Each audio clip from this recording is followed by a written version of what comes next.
Okay. Careful. Why don't you do it? Instead of the ribbon. Why do you get it? What's that? Did you do the ribbon? I didn't do the ribbon. Why do you stay there? Do it afterwards? Yeah. Wait, so. Yeah, I would have to readjust You're working okay? So I think. Hello? Is this way? You're on. Let me just Yeah. Maybe taller. recordings. Perfect. Yeah.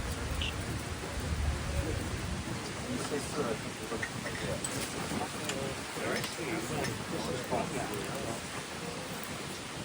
It's okay. I think we should just leave it. We're capturing both Can everybody hear okay? recorded. Everybody can hear me? Yeah.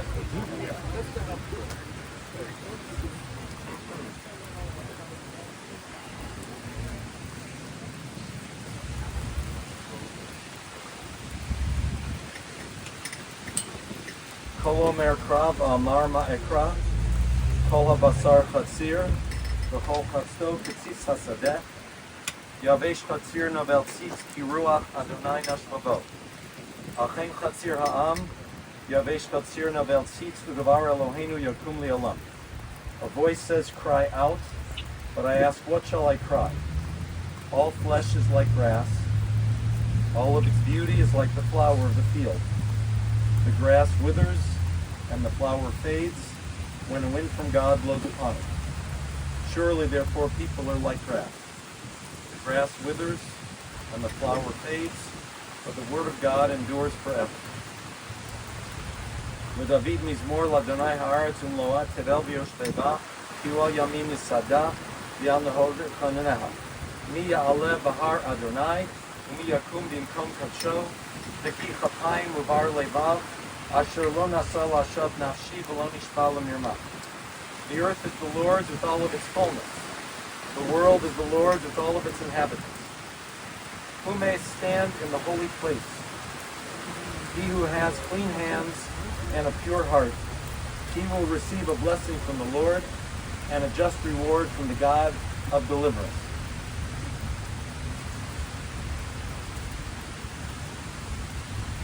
To the family, I just want to tell you that in our circle, which means in our synagogue circle, you know that your family name means something. It means something. It meant something over 60 years ago when Bill became president. It meant something when I came here 35 years ago, and it means something today. But what was great about your dad, your brother, your grandpa, or any grandkids here, I don't know. What was great about him was that if you had joined our community in the last 20 years, or even last 25 years, and if you had met Joey, you would not know any of that earlier history. And I dare say none of it would even be relevant to the Joey Arnoff that you would be meeting in the synagogue. Because if you had met Joey, you would say, this man is Mr. Social Action of Park Synagogue. And that's what you'd say. And it didn't have to go any farther, because that's the way he operated in terms of his mitzvot. He was Mr. Volunteer for good causes, for social issues, and for social causes.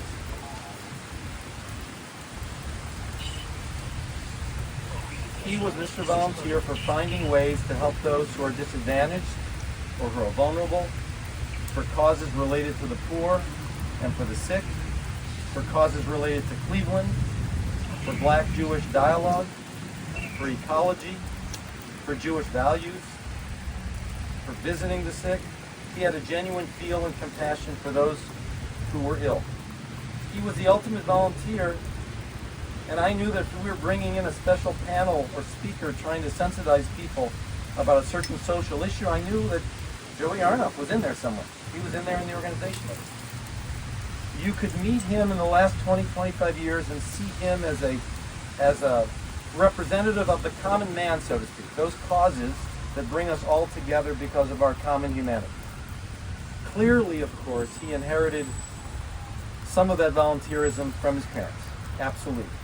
And very clearly he loved the synagogue, and he identified with Jewish values, and he was proud of the family role, clearly.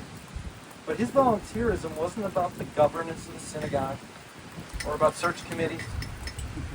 It was about, what would we say in Yiddish, tachlis. Tachlis means the substance of the place. Tachlis means the mission of the synagogue, not the bylaws and not the Constitution. It was about the mission and the substance and the purpose of the synagogue. What's it all for? What is the synagogue really all for? And the answer to those questions is found by listing the projects that Joey was involved in at the synagogue. He made his own mark. I know it's not as sexy as being president, but you know what? If you're ill, or if you're economically disadvantaged, or if you're in some way vulnerable, his causes were extremely sexy to you. He's there exactly what you needed. I can use sexy on the beam bench. Sure. What always struck me is that Joey could be quite passionate and intense about what he felt was important. But he had this great poker face. To me, he always had this deadpan, but you didn't always know what was in his head. He looked like a poker face, like unexpressionless, and yet he could be funny, he could be goofy, he could be very passionate about his interests, and he could be a rebel. He lived with the idea that one needed to push back on certain conventions, and he did. And with that poker face, he could be rebellious, and with that poker face, he could go to rock concerts and sporting events, and yes, he enjoyed the Three Stooges. Who knew? I didn't know. I honestly didn't know for years how much he liked the Three Stooges. Yeah. Sheila, we don't mean you and two other people listening. We're kind of the actual Three Stooges. Then I began to talk to him, and I felt his intensity, and I felt his desire to find spiritual moments in his life and personal satisfaction. In addition to social action, I think he found some of that spirituality by being in the outdoors, by being in the metro parks, by being a jogger, by doing meditation, by moving out to Novelty, where you were living and growing up and raising you there. I think he found some of his satisfaction by relating to your friends. Your friends always remembered him as the dad who took them to rock concerts. Sociable, curious, and just a nice guy. After his marriage, he found some of that meaning in several very meaningful relationships that helped to round out his day-to-day experiences. In his work, I know he felt satisfaction in the people side of it, the interactions with people, the schmoozing, the relating with people. Sheila, I know he always felt satisfaction in his relationship with you. You cared about him, you visited him, you two had your own memories and your own reminiscences and your own private things, just about your common history being with your folks, who are themselves unique personalities. Not every goal in life is reached. Not every dream in life is realized. That's true for everybody who's standing here. And we all choose how to handle that truth. But I will tell you, even if some of his goals and dreams may not have been realized, and even with that poker face, I saw definite times when Joey was proud of what he had realized in his lifetime. I'll tell you one thing, Dr. Arnoff, when you came to speak at Park, there was a pride in his eye. A gleam, I should say. You know the toothpaste commercials? You know, you leave your teeth with a glow. If you could brush your eyes with toothpaste, that's how your father looked the week you were speaking at Park. They sparkled. I mean, listen, Joey was a good Park member. He was not necessarily the greatest devotee to Shabbat weekly services. But that week he asked me more questions about our services and the timing and the Torah portion. I was ready to ask him to consider becoming the new ritual director of the synagogue. That week, just that week. Or at least a permanent substitute. He had pride. He spoke a little bit about grandchildren that week also, and he was proud of grandchildren. I think he felt very proud when Park was advocating or educating about certain civic causes that he held dear. And I know, Jane, how important you've been in these recent years, in many of these recent years, in caring for him and making sure he knew you were there and forging a meaningful adult relationship with him. And you sing how just welcoming he was of your family and everything going on in your life. He was born with a good name. He carried the name, but he also forged a good name for himself and by his own terms. You're on.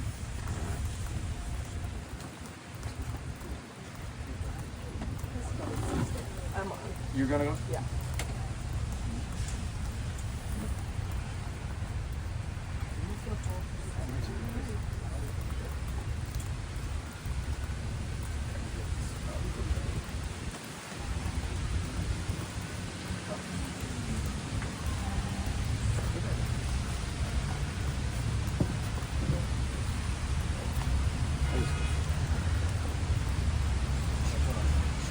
Thank you for being here.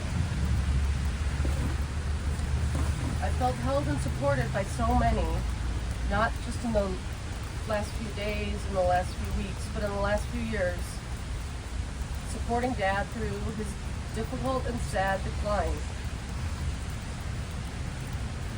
Can you hear me okay? Yes. Growing up, I think it was hard for Dad to know what to do with me as a daughter. But I do know that he tried his best to love me with a kind of fierceness. He supported things that I tried, including my love of singing, theater, and even my short-lived and kind of sad attempt at sports, like field hockey and basketball. Yes, true story. He bought me books. And although it annoyed me at the time, I guess he really liked my dress like a hippie phase, as he gave me passport to Peru gift cards long after that phase of my dress expired. Long after. I ran with him once, that I can recall, and that was that. I tried.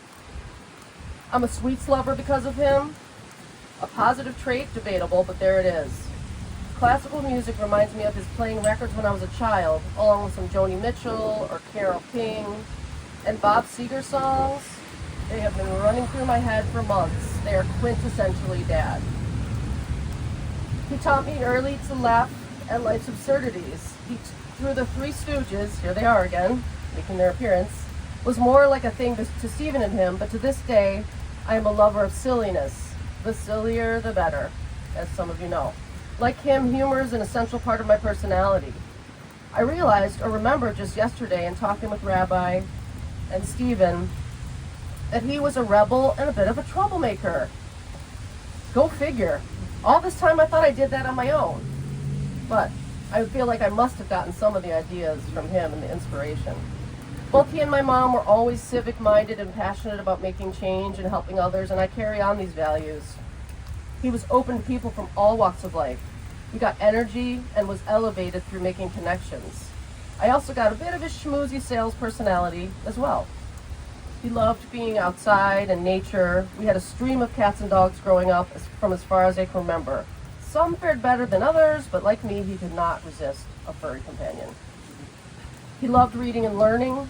In his essence, he was deeply compassionate and wanted to experience and connect with people and do anything that interested him. Although he struggled mightily in many ways, he was at his core a kind and deeply caring person. He welcomed me with my husband and children from the first moment, despite our differences in religious and racial backgrounds. He was just that kind of guy. He loved them because they're people that I love.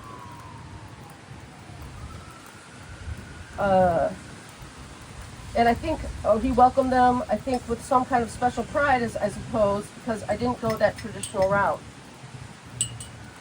He made beautiful memories with all three of my boys, mostly in nature, which has sealed a great meaning for all of us. Also, I was just reminded earlier, looking through pictures, our older son, who went through his very serious sports phase, and Grandpa Joe was at every baseball game, every basketball game, and there's a picture that you'll see if you come over, or I'll post it, of he and Aaron watching the Cavs with such fierce intensity that it's just, I remember my husband Ernie, he sent the picture to me, he goes, these guys really like sports. They were a great pair for sports, and they bonded through that. And Aviv, who's here and will speak a little bit, told me when I shared with him the news of Grandpa's death that he made me who I am today with my connection to nature. And Aviv, he said it while he was working in his outdoor pond. Even in his final months, I could see him fading away, but still trying to love me as best he could. And that's what this is me. That's what this funny, curious, book and music, animal-loving rebel is taking with her today. Thank you.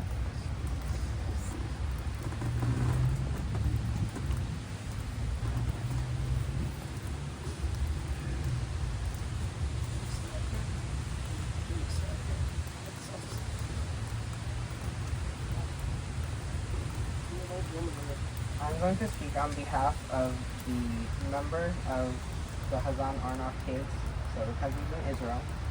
And this is a letter to Grandpa from them. Grandpa Joe, We are sorry that we cannot be physically present to say goodbye, but we all know that it doesn't really matter, because now you are with us always, whenever and wherever we are. Today, as we honor your memory from afar, our hearts are full of both sorrow and gratitude. It was truly heartbreaking to watch you fade away these past few years, with pictures and mementos of your family and loved ones overflowing on the wall in front of you. And we find comfort in knowing your suffering has ended.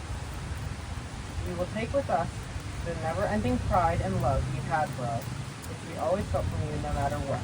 We will remember your gift of devotion, how at every stage in life, no matter how young, you encouraged each of our hobbies, our interests, our dreams, made them seem possible and helped pursue them. We will also cherish so many sweet, sweet memories, so many adventures, trips, quality time, and gifts. Each of us looks at our bookshelves and sees volumes you carefully selected, thoughtful gifts that reflected how well you knew each of us. You had an ability to connect with people through shared interests. Each of us received so many emails, books, and gifts that reflected just how much you paid attention to what brought us joy. You remember how the moment Eli got into the car, you would turn the radio on to the musical theater channel, and how you sent Dar weekly eco update newsletters, and the way you took time to learn about Ira and Yahav's favorite kid shows so you could discuss them. We all share a passion for nature and animals, and we have so many lovely memories of going on hikes together. We treasure the memories of your visit to Israel, which joined your collection of overseas adventures you love telling us about. We always laugh about how you would comment about every place or person mentioned. Oh, I've been there, I've met him. It became a running joke. No matter what landmark or person came up in conversation, somehow you've been there or met them. But that was just you, curious about everything, wanting to connect with people, wanting to connect with everyone, and always ready with a story that somehow linked you to whatever we were talking about. In our time together, you were always happy and calm, but your emotion shone through when it was time to say goodbye. You had tears in your eyes at the end of every visit, and they were a testament to the love you had for us. You never missed an opportunity to tell us how much we meant to you, how we brought light into your life, whether in person or in constant Shabbat Shalom, I love you text messages. We will miss your kind spirit, your curious mind, and most of all, your boundless love. We love you forever, Eli, Dar, Ira, and Yahav. And then I'm going to say something. Okay. Dear Grandpa Joe, you taught me the value of kindness and endlessly supported my love of nature. For this, I will be forever grateful. The numerous trips you took me on to Horseshoe Lake and the Nature Center shaped me into the person I am today. I stand here thankful to be your grandson, and I'm incredibly proud to take your legacy with me wherever I go. Whether it be fishing at a lake or simply watching the nature in my own backyard, I love you.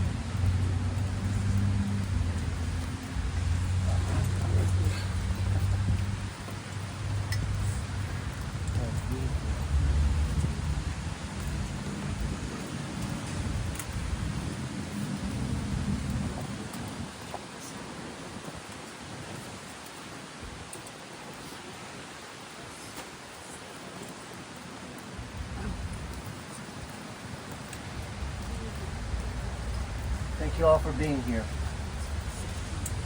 Thank you, Rabbi Scott, for being here, for your words. And Jane, and Aviv, and Aunt Sheila. There is really only one of you, and you fill the world with you, which is amazing. So appreciate you. ויקח משה את עצמות יוסף עמו, כי השביע את בני ישראל, לאמור, כה יפקוד אלוהים אתכם, והעליתם את עצמותי מזה איתכם. Moses took the bones of Joseph with him, for he had bound the sons of Israel by an oath that they should bind their descendants by an oath, saying, God will surely remember you, and you must take up my bones from here with you. It was dead of night when Moses informed the Israelites that they had to flee Egypt. Despite every promise, prophecy, plague, and negotiation, it was still possible that Pharaoh could change his mind. Even simple bread didn't have time to rise, and there was no time to pack. The Israelites grabbed their people and whatever they could carry, and away they went. In the traditional reading for the seventh day of Passover, the day our father died, the people of Israel faced a set of choices about what they would carry forward to their new reality. Two very different choices emerged. First, the Israelites carried the past.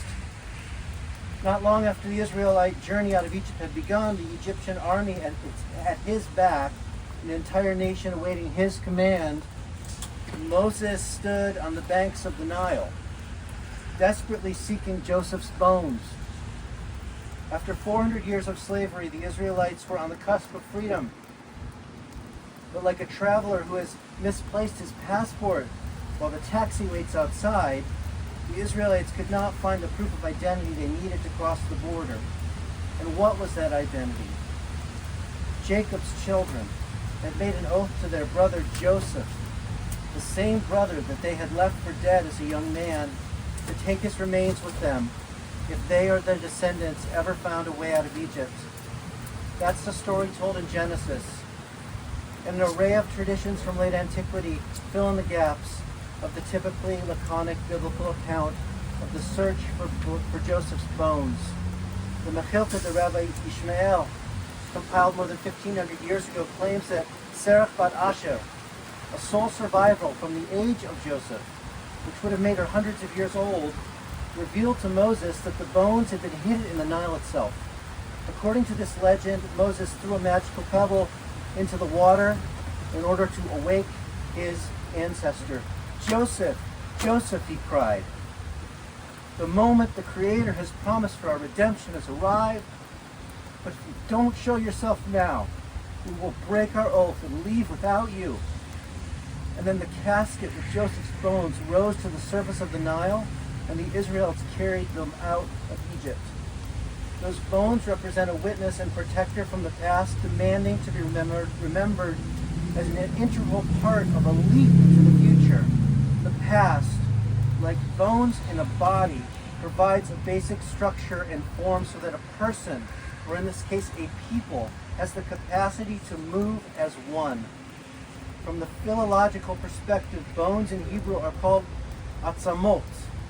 Etzem, the singular form of the word bone, shares the same semantic root as the term for self in Hebrew, as in atzmi, myself, in the first person singular, or atzmenu, the first person plural. While it's easy to get lost in the double entendre of biblical Hebrew, this kind of creative thinking about the language of the Bible has been a rich source of interpretive meaning for thousands of years. The relationship between self and bone teaches that a community cannot fulfill its obligations to the future without carrying a structure provided by its old self into the new world it's entering. And soon after the miraculous return of Joseph's bones from the Nile, the Israelites encountered more water, which is always a symbol of death and birth and change. And this time it was the sea of reeds that stood in their way.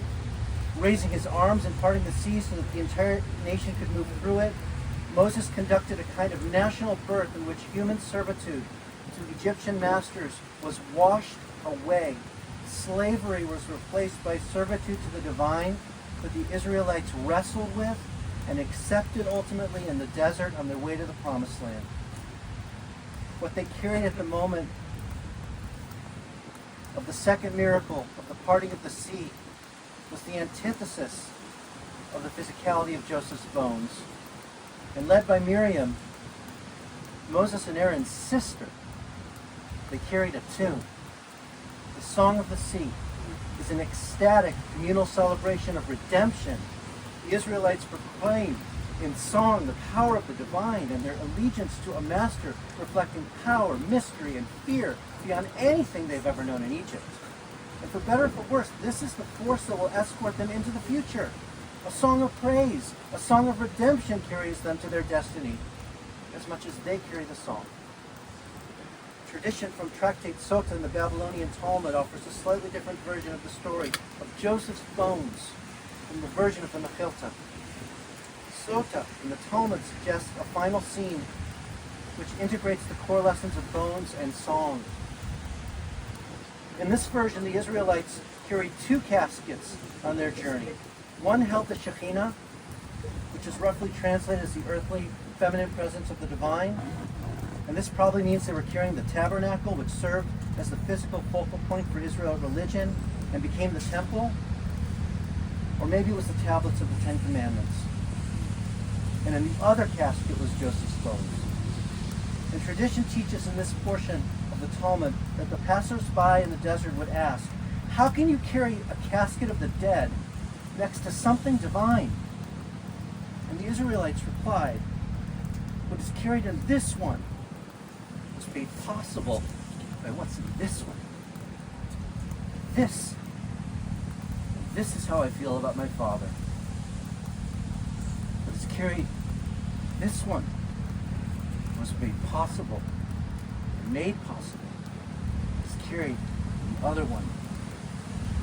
Dad, after many years of reflection, connection, the hard things that I didn't understand from our shared past somehow became gifts that taught me empathy, compassion, love, and forgiveness that I needed to shape my own future, and became the foundation to who I am as a father, a son, a partner, and a maker of things in the world. And when I told people that you were dying a few days ago, after close to half a decade of your dwindling capacities, I said that I was sad, but that I had made peace with you. I have no doubt that this is true. And I know that you know, because we talked about that peace many times. My father, our father, faced many challenges in his life, most of them due to paths or pathologies that laid out before him, and he was unable or unwilling to reroute or control. And this made for some very rocky terrain emotionally and financially for him and his children for many years. And yet, in his bones, Dad was a good man with a great sense of humor, high intelligence, kind humanitarian values, and deep reservoirs of emotion and love that were at times too difficult for him to manage or share. And he knew all of this. We talked about it for years, how relationships and money and work and life itself are full of conflict, hard to navigate, sometimes like a prison. In Egypt, era and age of bondage, if you cannot find the redemptive will to ask for help and to help yourself, as Moses inspired his imperfect self and this imperfect people to find in their bones. But I forgive you for everything. I forgive my father. And when I told him this once before Yom Kippur, that I forgave him for everything, he laughed, nervously, like he didn't deserve to be taken so seriously. But he did deserve to be taken so seriously. And he deserves to be forgiven. We all do. My father's bones carried the iconoclastic spirit that inspired an actual pie fight for my 10th birthday.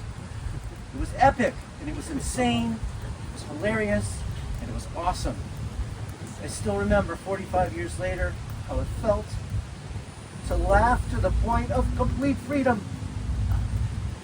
He loved to pour a good drink. Too many drinks more often than not. But he taught me how to drink, and how not to drink, and how to make the most of a bar, and how to live it up, and how to mess it up, and how to test limits. Like me, he overspent his money on the people he loved far beyond his means, because he wanted to be a king, not a pauper. We are still figuring this out. He gave me a love of nature like Aviv, exercise, sports. He lugged me in 1981 to see the tragic call of Red Right 88 that sealed the Browns in the Book of Life forever when they lost to the Oakland Raiders in 37 degrees wind chill. It left us both with frozen tears on our cheeks. He voted for the right people. He loved Israel. He loved music. A song of ascents and also of the depths was in his bones, like the people of Israel who sang Miriam's song. And it was his record collection which perhaps more than any other external force turned me on and the eternal love I carry forward for rock and roll in Cleveland, Ohio. Yes. After all, with all the sorrows and mess-ups and messed up chances, he loved his children and grandchildren devotedly.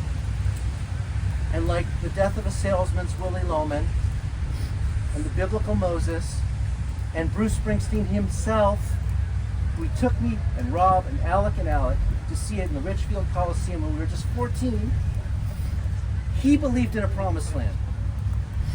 The promise of a future despite the failures of the past. He believed that the next deal would be the big deal. That he would make it out of Egypt. And that we would all be redeemed. Dad, now, finally, you are redeemed. Drawn into the loving mercy of God, probably with a Tito's martini in hand, extra dry, where there is no last call, and the river, or the Beatles' White Album, is cranked up to a ridiculous volume with Punchy and Tom Solomon, your whole cast of crazy, troublemaking free spirits, talking bullshit with the barkeep at the great night town in the sky. As it is for all people, and our people, the gates of redemption and mercy are always just one good question away. And what is that question, Dad, as we lay you down in your grave? Joseph, Moses said, the moment the Creator has promised for our redemption has arrived. But if you don't show yourself now, we will break our oath and leave without you. The moment of redemption has finally arrived for you, Dad. We were asking the right questions for you now. And you have the answer. You are free. The structure of the gritty and sometimes awful human past balances power and glory of an ethereal, glorious, ever-wanting, ever-waiting divine future. One cannot exist without the other. Sometimes the Father carries the children, and sometimes the children carry the Father. And even our father Moses, Moshe Rabbeinu, needed a little help, and that's life, and that's death, and that's the mystery and majesty of all things.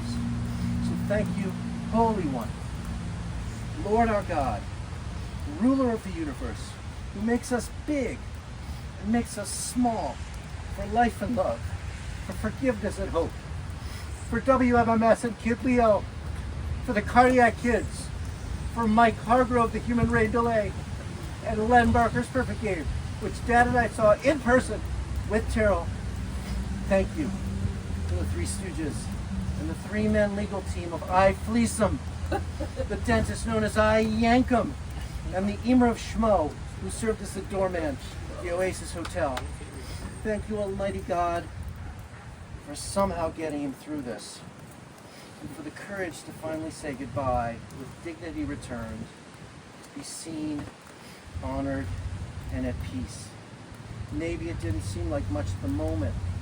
All these things you did, good or bad. But all of these things add up to all the things. Because all of the things we knew, we did the best we could with them. And this is the story of redemption. When all of the little things do somehow make sense in retrospect. When we reflect upon the story they tell at the end of the story, and your people find you, and carry you out of the depths, and make it to the other side, from the place you got stuck in the narrow straits of bondage, and you can sing a song of relief and rejoicing, and finally, unburdened by the world, you can sing your redemption song. May Joseph E. Arnoff's memory be for a blessing, and may all who are mourning be comforted with all of the mourners of Israel and the mourners of Zion, המקום ינחם אותנו בתוך שער אבלי ציון בירושלים, יהיה זכרו ברוך. Rabbi Leader,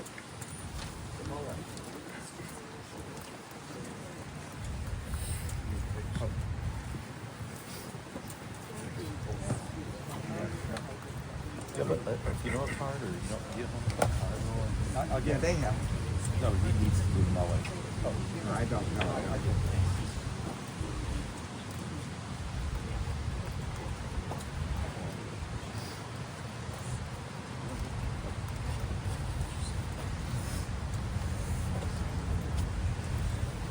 Master of the universe,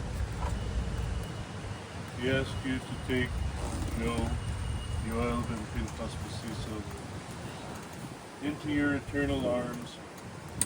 Bring him into the promised land. Let him find a place of peace and love and belonging. El Malei Rachamim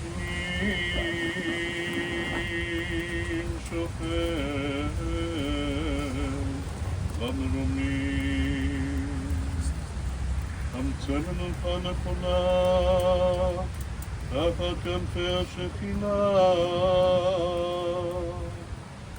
במעלות קדושים וטהורים, בזוהר הרקיע מזהירים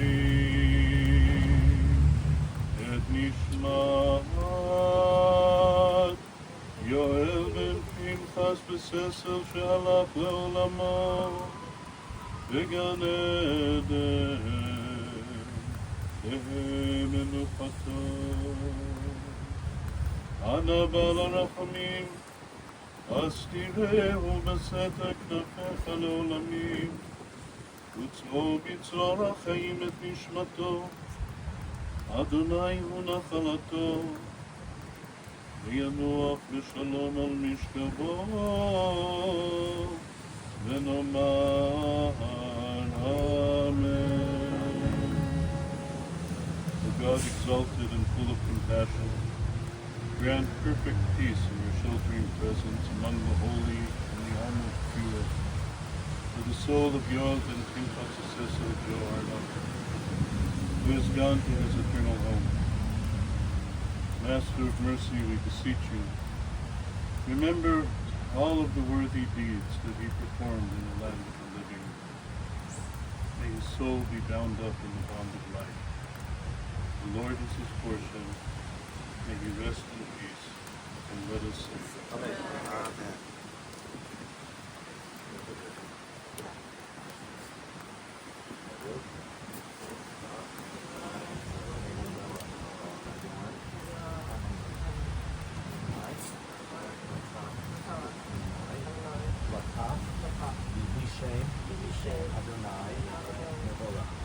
God gives, and God takes away.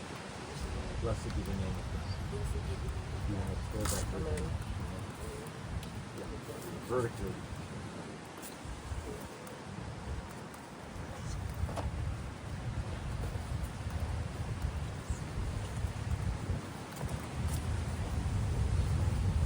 We're going to shuffle. We're going to do a little shuffle. Yeah. A little shuffle. It's up there. Oh, there it is. Same place.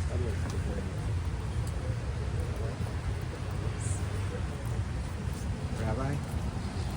Want him to lower it? Yeah.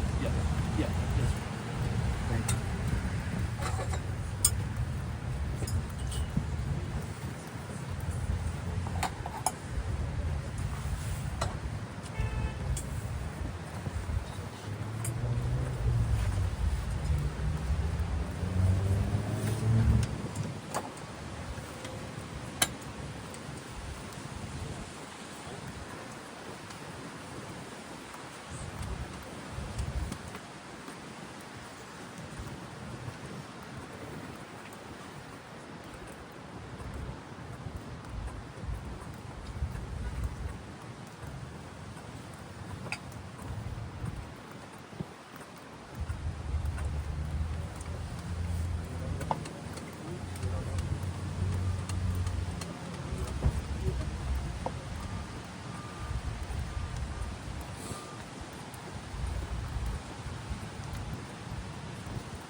dust returns to the earth as it was, but the soul returns to God who gave it.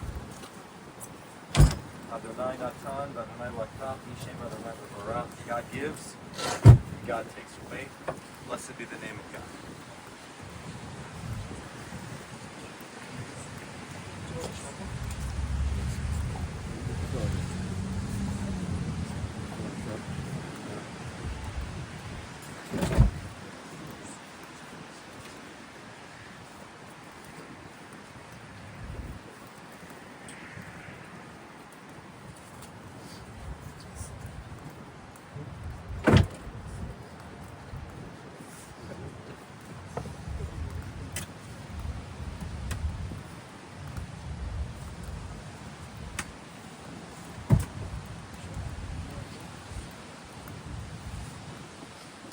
If anyone else would like to come forward, we'll give a few moments.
Yikadal, Yikada, Shemei Rabbah, Yalma, Yivra, Pirute, Yamlik, Malkute, Hayekon, Yomekon, Haye, the Holy Israel, Baba, Vitan, Kari, Yimaru, Haye, Yemei Rabbah, Namara,